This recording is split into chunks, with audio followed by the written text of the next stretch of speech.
কি দেখলাম স্বপ্ন আছে নাকি বাস্তবে? বিয়ে করেছেন, বাস্তবে তো থাকার কথা। সোহা মামুনি, চলো তো আমাদের সাথে, তোমার জন্য সবাই ওয়েট করছে।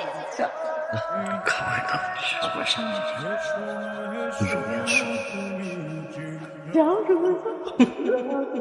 খাবার টেবিলে যে বারবার বললাম খাওয়াই দাও, পার্ট নিচ্ছে লাগে না। সবার সামনে কি খাওয়া দাওয়া যায়? সবাই তো খাওয়াই।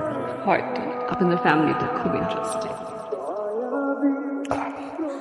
ভেরি ইন্টারেস্টিং ভাইয়া। Thank you.